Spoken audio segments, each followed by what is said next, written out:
할렐루야. 좋으신 하나님께 영광 돌립니다. 여러분 모두를 예수님의 이름으로 축복합니다. 오늘은 시편 10편입니다. 기도하겠습니다. 하나님 감사합니다. 영광과 감사를 하나님께 올려드립니다. 온 마음으로 하나님을 사랑하며 예배합니다. 주의 보혈을 의지하고 주의 이름을 의지하는 모든 주의 백성들을 축복하시며 말씀을 통한 은혜와 응답의 시간이 되게 하옵소서. 시편의 말씀들이 깊이 열려져서 하나님을 사랑함이 깊어지게 하시고 믿음에 서는 삶이 견고해지기를 원합니다. 정을 낮추시고 겸손하게 하시고 오직 말씀의 도구만 되게 하옵소서. 오늘로 말씀하실 하나님을 사모하며 기다립니다. 예수님의 이름으로 기도합니다. 아멘. 자, 1절부터 좀 보겠습니다. 여호와여 어찌하여 멀리 서시며 어찌하여 환난 때에 숨으시나이까. 악한 자가 교만하여 가련한 자를 심히 압박하오니 그들이 자기가 베푼 꾀에 빠지게 하소서. 악인은 그의 마음의 욕심을 자랑하며 탐욕을 부리는 자는 여호와를 배반하여 멸시하나이다. 악인은 그의 교만한 얼굴로 말하기를 여호와께서 이를 감찰하지 아니하신다 하며 그의 모든 사상에 하나님이 없다 하나이다. 그의 길은 언제든지 견고하고 주의 심판은 높아서 그에게 미치지 못하오니 그는 그의 모든 대적들을 멸시하며 그의 마음에 이르기를 나는 흔들리지 아니하며 대대로 환난을 당하지 아니하리라 하나이다. 그의 입에는 저주와 거짓과 포악이 충만하며 그의 혀 밑에는 잔해와 죄악이 있나이다. 거기까지 보겠습니다. 마지막 18절까지 꼭 묵상하시고요. 말씀을 나누면서 또 살펴보겠습니다. 여러분 12절 말씀을 먼저 보면요. 여호와여 일어나옵소서. 하나님이여 손을 드옵소서. 가난한 자들을 잊지 마옵소서 그랬습니다. 15절 말씀 보면 또 악인의 팔을 꺾으소서 이런 표현들. 마치 하나님께서 옆에 계신 것처럼 이 악한 자들을 향해서 보복해 주실 것을, 갚아 주실 것을 간구하고 있다라는 겁니다. 우리가 다윗의 기도나 시편의 기자들의 기도를 보면 그 기도가 굉장히 실제적이죠. 공중에 뜬 구름 같은 그런 기도가 아니라 굉장히 실제적인 기도가 지금 드려지고 있다는 겁니다. 이 9편과 10편 두 편은 다윗의 기도다 이런 또 설이 있기도 합니다.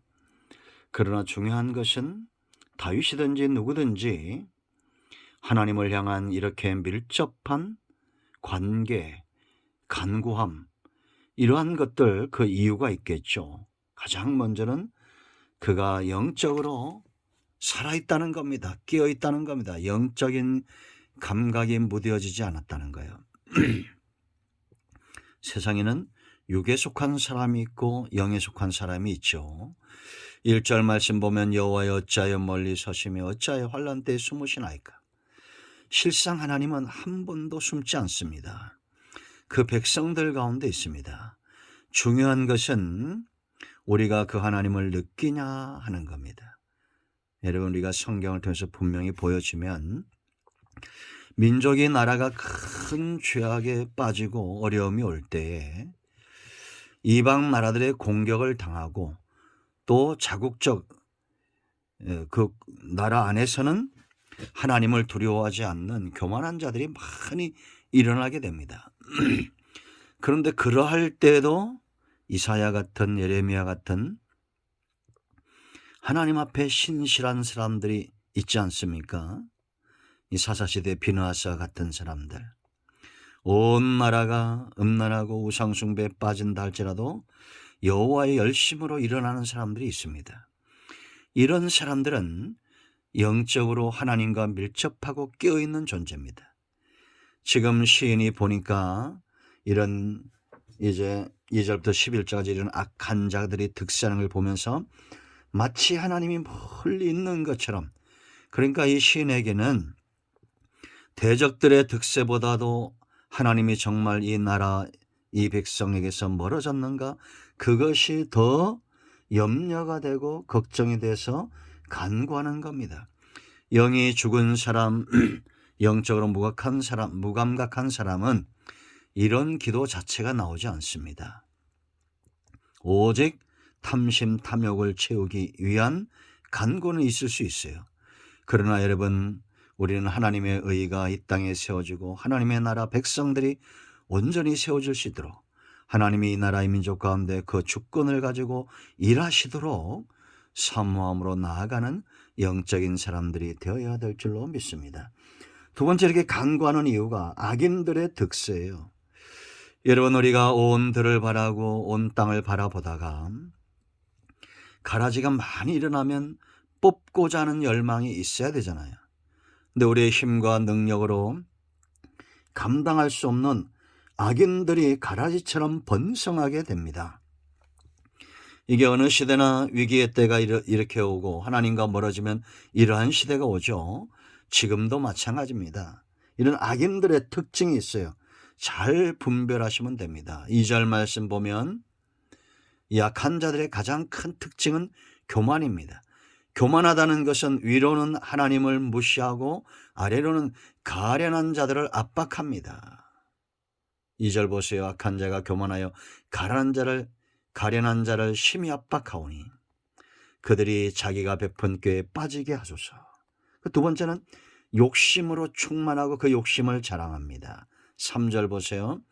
악인은 그의 마음의 욕심을 자랑하며 그랬죠.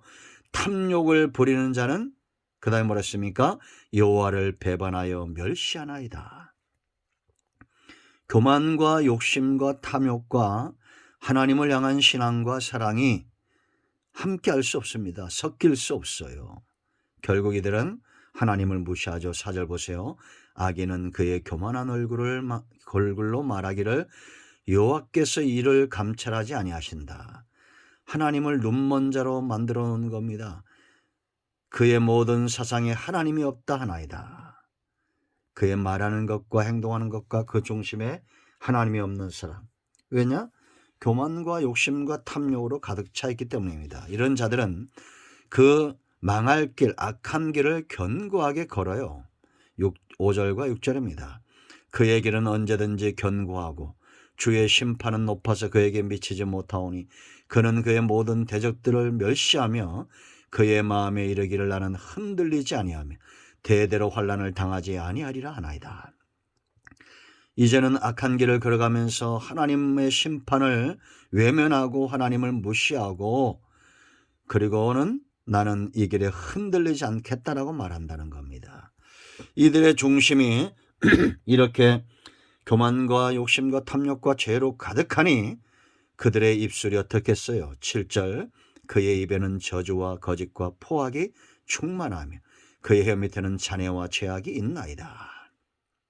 이런 악한 자들 그 중심에 악이 관영함으로 이제는 그것이 드러나고 선을 행할 줄 모르며 사람들을 넘어뜨린다라는 겁니다.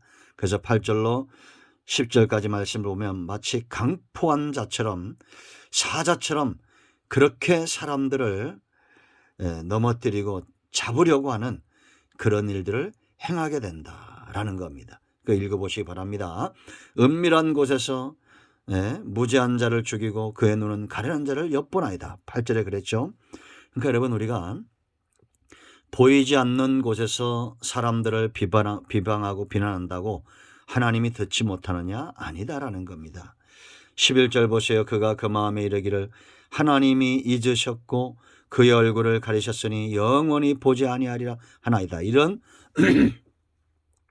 은밀한 곳에서 또 사자처럼 강포하게 악한 일을 행하면서 이제 하나님이 잊어버렸다, 하나님은 없다 이런 식으로 비난한다는 거예요. 실상 그렇습니까? 아니잖아요. 하나님은 죄인들이 회개하고 돌아오기를 오랫동안 기다리시는데 외면하고 그 하나님을 멸시한다라는 겁니다. 그러므로 우리는 이런 악한 자들의 번성이 일어나지 않도록 하나님을 향해서 여호와여 일어나옵소서, 손을 드옵소서, 악인의 팔을 꺾으소서 간구해야 됩니다. 세 번째 이유가 있어요. 하나님이 왕이시기 때문에요. 6절 말씀을 보면 여호와께서는 영원 무궁하도록 왕이시니 이방 나라들이 주의 땅에서 멸망하였나이다. 이 왕은 어떤 왕입니까? 가련한 자를 잊지 않는 왕입니다. 12절 우리가 아까 읽었죠.